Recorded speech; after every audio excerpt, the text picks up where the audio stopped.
नमस्कार। जिंदगी में कभी कभी ऐसा लगता है ना कि जैसे कुछ भी ठीक नहीं चल रहा।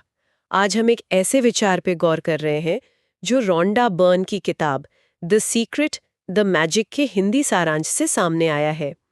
ये स्रोत बताता है कि शुक्रगुजारी यानी हमारे पास जो कुछ है उसके लिए आभार महसूस करने में एक एक छिपी हुई ताकत है। बिल्कुल। और ये सिर्फ एक एहसास भर नहीं है। स्रोत इसे एक रोजमर्रा का अभ्यास बनाने की बात करता है, जिससे जीवन में आप कह सकते हैं सकारात्मक बदलाव आ सकते हैं।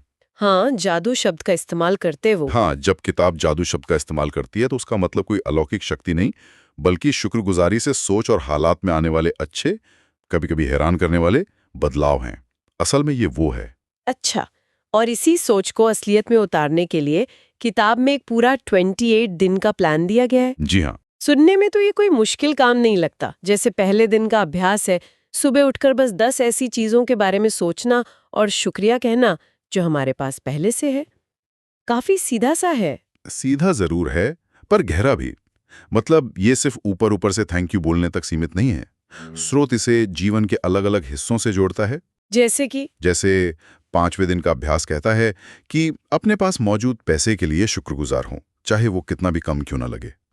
फिर 7वें दिन रिश्तों में मिठास घोलने के लिए अपने प्रियजनों की अच्छी बातों को याद करके उनके लिए आभार जताने को कहा गया है। हाँ, मुझे ये बात भी काफी दिलचस्प लगी कि 11वें दिन का अभ्यास मुश्किल हालात या नकारात्मकता से निपटने पर है। जी यानी हर बुरी लगने वाली चीज में भी कुछ न कुछ अच्छा ढूंढ निकालने की कोशिश करना। बिल्कुल। और फिर 21वें दिन अपने काम या रोजगार के लिए शुक्रगुजार होना। ये सब मिलकर एक पूरी तस्वीर बनाते हैं ना। हाँ, और यहाँ गौर करने वाली बात यह है कि कैसे यह नजरिया शुक्रगुजारी को सिर्फ एक अच्छी भावना होने से आगे ले जाकर रोजमर्रा की जिंदगी में इस्तेमाल करने वाला एक औजार बनाता है। किताब के मुताबिक ये सिर्फ अच्छा महसूस करने के बारे में नहीं है, बल्कि सोच समझकर अपनी जिंदगी के अलग अलग पहलुओं को बेहतर बनाने का तरीका है।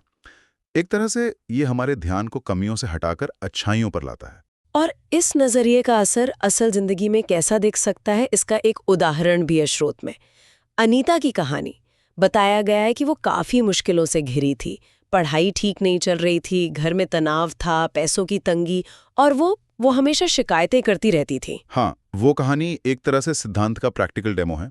श्रोस बताता है कि कैसे द मैजिक किताब पढ़ने के बाद उसने सिर्फ रोजाना कुछ चीजों के लिए मन में या लिखकर धन्यवाद कहना शुरू किया। सुनने में छोटा सा बदलाव लगता है, पर कहानी के अनुसार इससे पहले उसकी सोच बदली, फिर धीरे धीरे हालात भी। और नतीजे? स्रोत के मुताबिक उसके पढ़ाई बेहतर हुई, घर के लोगों से रिश्ते सुधरे, यहाँ तक कि उसे स्कॉलरशिप और फिर नौकरी भी मिल गई।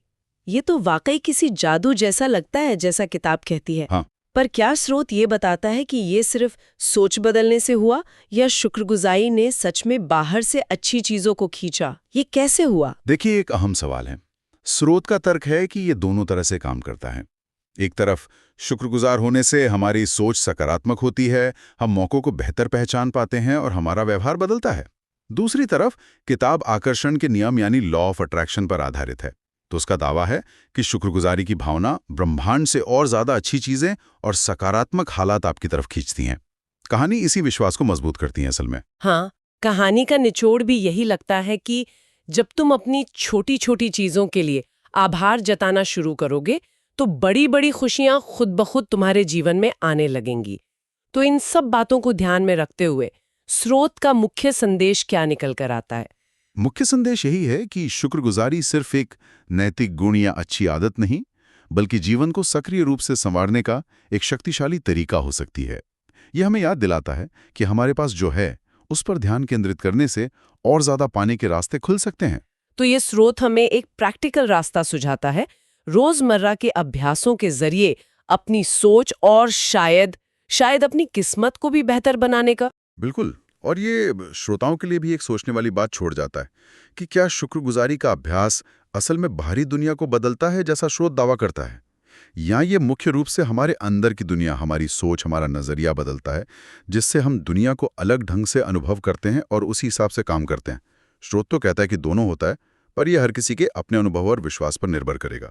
सच में सोचने के लिए एक गहरा मुद्दा है। हाँ, और जाते जाते एक सवाल श्रोताओं के मन में छोड़ जाते हैं। इस चर्चा और स्रोत के अभ्यासों को ध्यान में रखते हुए अगर आज आप अपने जीवन में किसी सिर्फ एक चीज के लिए जानबूझकर पूरी ईमानदारी से शुक्रगुजार होना चाहें, तो वो क्या होगी?